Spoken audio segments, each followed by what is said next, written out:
sejahtera. Okay, selamat datang ke kelas RBT Cikgu Suhana untuk hari ini. Okay. Jadi cikgu berharap apa yang cikgu ajar hari ini ni kamu akan boleh dapat faham. Kita akan pergi slow-slow lah ya. Okay, untuk hari ini kita akan belajar tentang tajuk penghasilan produk. Okey, bila kita dengar tentang penghasilan produk ni, macam kita nak buat projek PT3. Sebenarnya dia lebih kurang juga. Okey, sebab penghasilan projek ni ialah orang kata kita punya praktikal. Apa yang kita buat. Okey, tapi dalam buku teks kita belajar juga tentang macam mana nak menghasilkan produk. Okey, ataupun nak buat projek. Okey, now sekarang ni sebelum kita mulakan, jadi cikgu dah sharekan nota, okey. Nota tu daripada buku teks. Sebab ini first time, first lesson kita, jadi kita share dalam Telegram dulu. Tapi sebenarnya cikgu dah buat satu website. Jadi lepas ni kamu boleh tengok, boleh rujuk dan mungkin cikgu akan letak juga dalam YouTube. Jadi ada banyak cara. Walaupun kelas hari ni mungkin ada yang tak faham lagi, tapi lepas ni kamu boleh tengok di website. Okay, nanti kamu boleh tengok. Okay, YouTube pun ada. Sekarang ni kita pergi balik kepada kita punya tajuk. Okay, kalau kamu tengok sekarang nampak kan? Okay, tak payah baca. Cikgu nak kamu tengok kartun tu dulu. Okay, cikgu tolong bacakan. Dia kata apa tau? Alangkah baiknya jika saya dapat mereka cipta alat yang memudahkan kerja menggilap kasut. Budak tu cakap. Bukan cakap, budak tu berfikir. Okay. Sebenarnya, sambil dia tengah polish kasut dia, menggilap kasut, dia tengok, kan senang kalau ada satu alat yang boleh untuk mudah bantu dia menggilap kasut. Sambil dia berfikir macam tu. And then, kenapa dia cakap macam tu? Sebab dia tengok ayah dia. Ayah dia tengah polish kereta. Ayah dia relax je. Nampak tak? Ayah dia tak letih. Ayah dia macam tenang je sambil menggunakan alat polish tu kan. Mesin tu relax je tekan. Sedangkan dia tadi tu perlu menggunakan tenaga dia. Tangan dia penat. Tapi ayah dia relax. So dia dapat idea. Tu sebab cikgu cakap RBT ni yang paling penting, paling berharga, idea. Walau sesimpel, sekecil mana idea kamu tu, benda tu boleh jadi big, boleh jadi besar. Okay, now. Jadi, dari situlah terhasilnya inovasi. Okay, betul-betul fahamkan perkataan inovasi. Okay, semua ada kertas, ada buku catatan, cuba conteng sikit. Okay, macam mana kamu buat nota, it's okay. Cikgu tak kisah. Yang paling penting sekarang, kamu faham.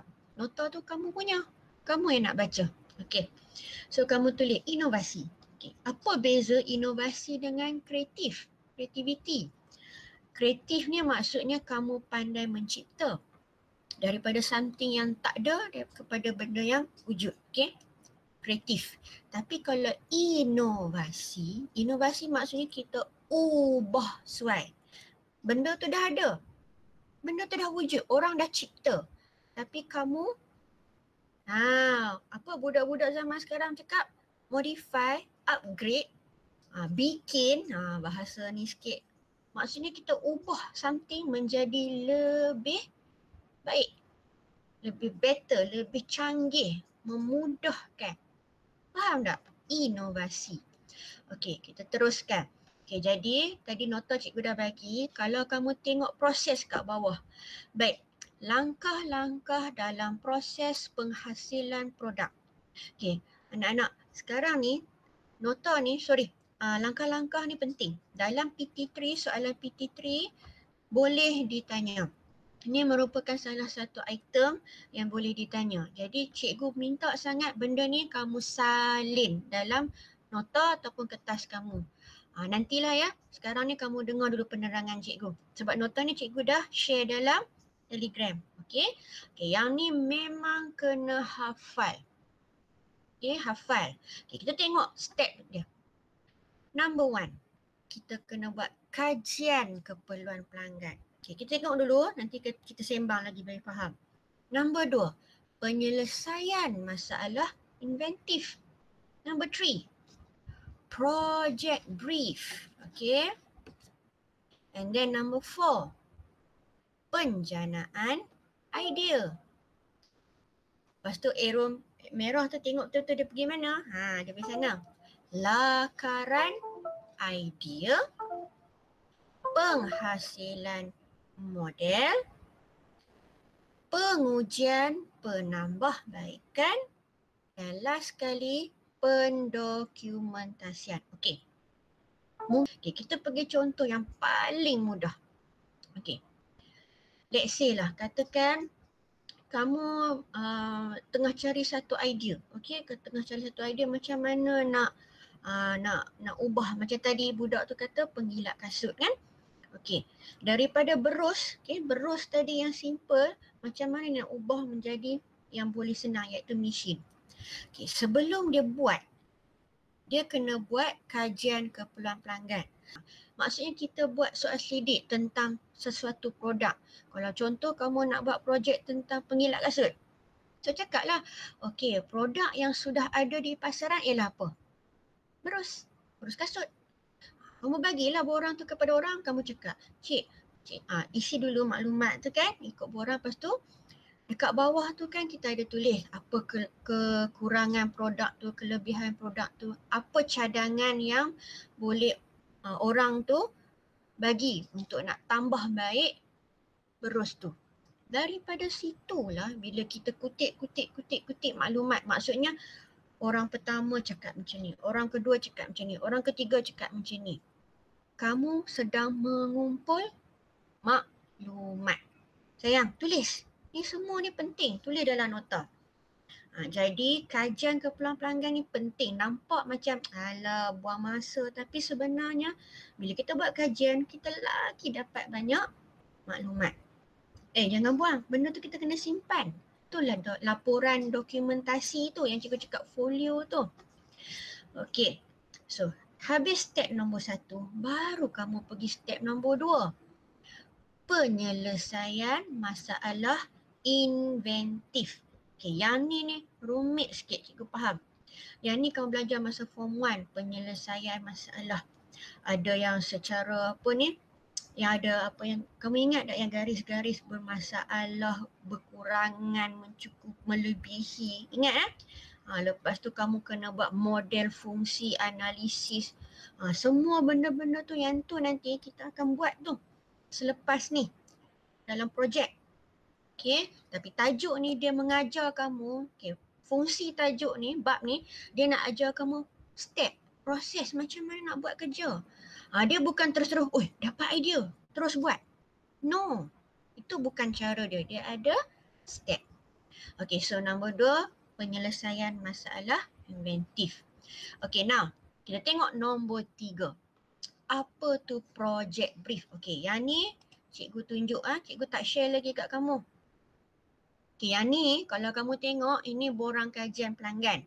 Yang ni kelas cikgu memang cikgu dah edarkan dah. Okay, kelas A, C, D cikgu tak pastilah. A dengan C memang dah bagi. A dah bagi. Okay, tak apa, yang ni don't worry. Siapa tak dapat, cikgu boleh share dalam Telegram.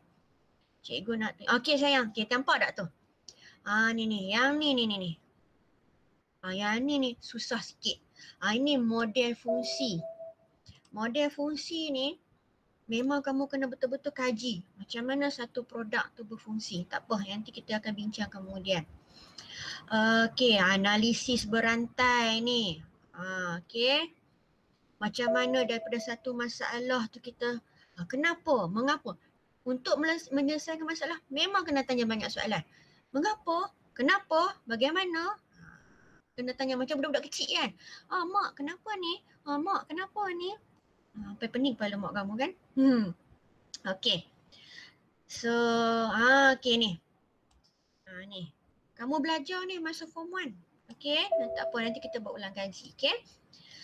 Okay, now. Nampak tu. Lepas settle penyelesaian masalah inventif, kita pergi kepada project brief. Okey, apa tu project brief? Okey, ni borang dia. Okey, yang ni cikgu belum pernah tunjuk dan edarkan lagi, tak apa. Cuma cikgu nak cerita sekarang. Okey, apa tu project brief? Project brief ni secara ringkas menceritakan tentang produk kita. Okey, macam dekat sini mungkin kamu tak nampak, cikgu tolong explain. Dia bagi tahu. Okey, apa fungsinya? Fungsi produk kamu nak buat. Macam mana produk ni dipersembahkan. Maksudnya macam mana kamu nak jualkan dia. Macam mana bentuk dia, persembahan dia. Tujuan pasaran. Benda ni untuk apa? Siapa nak pakai? Umur berapa? Orang kaya ke orang miskin ke? Kat mana apa semua. Tujuan dia. Lepas tu, kuantiti. Berapa banyak yang kamu nak keluar hasilkan produk tu. 1,000, 2,000. Sayang, kita tak jual benda satu-satu lah. Dia jual banyak. Okey, kemudian style dan gaya. Macam mana design, reka bentuknya. Adakah dia nanti akan mendapat perhatian di pasaran? Cuba kamu perasan tak kalau kamu pergi shopping komplek pasaraya yang besar-besar. Kalau kamu katakan contoh nak beli shampoo. Okey, budak perempuan kan.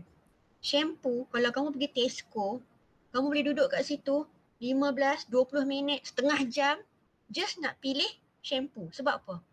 Ada banyak pilihan. Kalau kamu pergi kedai Pak Ali, ada 3 brand je.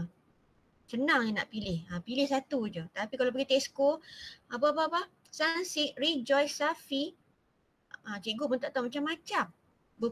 Asal dekat 10 kot brand. Nampak tak? Jadi dalam banyak-banyak brand jenama, yang mana paling menarik perhatian?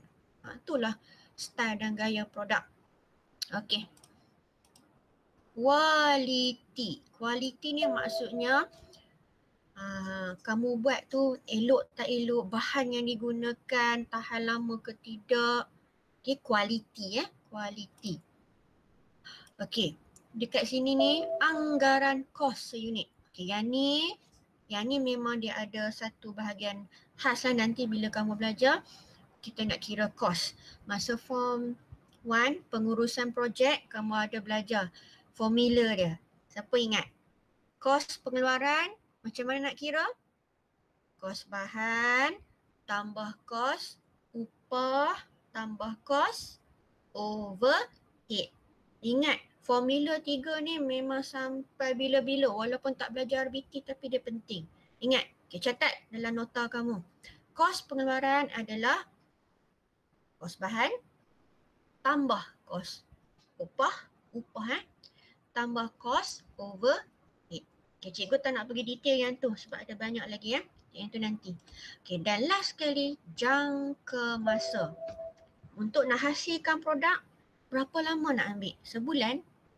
3 bulan? Setahun? Okay. So, project brief ni maksudnya dia menceritakan tentang projek kita. Daripada A sampai Z. Okay, brief. Brief ni maksudnya macam penerangan lah. Maklumat tentang produk. Okay. Okay, seterusnya cikgu pergi yang, okay, ni dalam buku teks punya. Okay, ni contoh jadual bermaklumat. Okay, tak apa. Kita pergi seterusnya. Okay. Kalau di sini, kalau kamu nampak, okay, dia lebih kurang juga macam project brief. Tapi yang ini, dia macam ada jawapan dah. Okay, nampak ni? Yang cikgu highlight. Ni jawapan kepada soalan yang kita tanya tadi ni. Okay, jangan risau. Yang ni pun nanti kalau habis PKP nanti dalam kelas, kita akan buat sama-sama yang ni. Yang ini, kita borang-borang ni kita akan simpan untuk dokumentasi, iaitu folio.